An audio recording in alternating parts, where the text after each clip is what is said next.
Hi, I'm Olivia, and once again, I'm just gonna talk about whatever comes to my mind.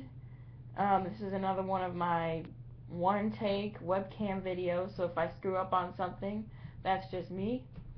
Anyway, what I'm thinking about right now is this documentary they showed on ABC on Thanksgiving, like 2 nights ago, called Bad25. It's about, well, it was about Michael Jackson's album called Bad that came out in 1987, which happens to be my favorite album.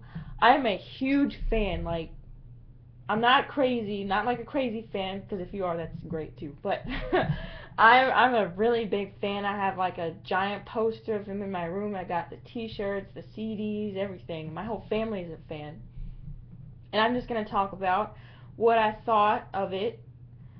It was kind of directed, I guess, by Spike Lee, and it looked very good, put together. I was happy with just the way it looked overall. It looked pretty good. Um, the content of it, I was pretty pleased with it. I know a lot of times the documentaries they do about Michael or even his family or whatever, they don't always do him as much justice as I think they could do. I mean, I know they have to report what they think people would want to hear, but I don't think it really does him as much justice as it should. And I might be a little bit biased, but I'm trying to say that as much unbiased as I can.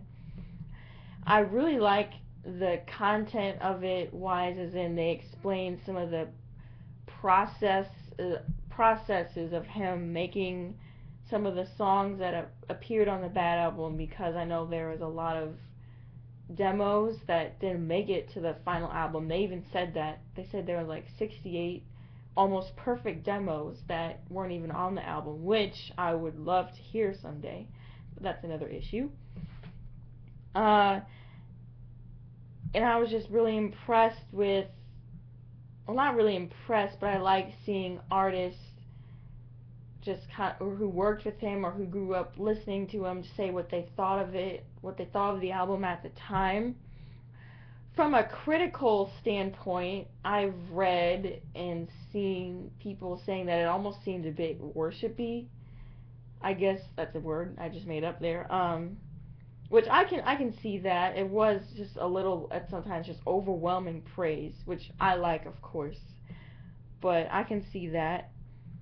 I liked how they explained where the Annie, are you okay thing came from, how it came from a CPR dummy.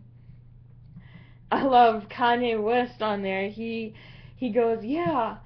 He came up with like 15 different ways to say it. Annie, are you okay? Are you okay, Annie? Annie, Annie, are you okay? And he kept going for like a minute. It was really funny. I don't know. I just started laughing, and I just like hearing Michael himself talk about how for him the process of creating something, it just came kind of from the universe or from God to him, and he didn't really like to take credit for it.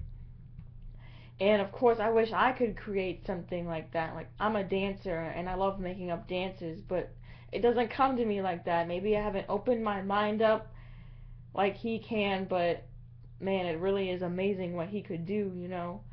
What got me during that documentary, and what got everyone probably who watched it, was when they replayed the kind of speech announcement Jermaine gave on June 25th, 2009, announcing his brother's passing. I mean, when I hear that, a little part of me dies inside too, but they played that, and then they just showed everyone who was being interviewed for this documentary just sitting there, visibly fighting back tears or just letting them flow. I think for everyone, it just kind of brought back that kind of weird feeling that we all had on that day. I mean, I was only 14 at the time when it happened, but oh man, it hurt. It hurt so bad.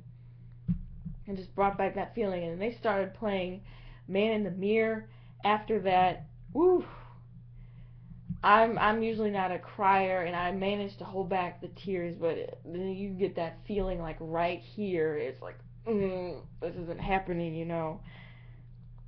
But I was impressed by Bad25. I liked how they showed some of the live um, tour segments, I guess, songs from the Bad tour.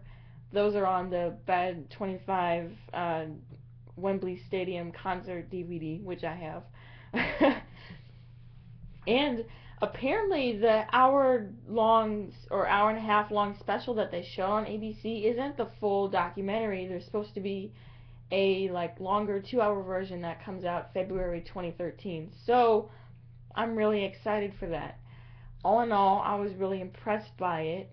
Even if I had to look at it not being a fan, I thought it was put together well. I liked kind of the insight that it gave us. It probably gave people who didn't appreciate the Bad album as much probably a new appreciation for it, because it really was a great album, a great album from Michael, and a great album in general. Thank you for watching, and I will see you next time.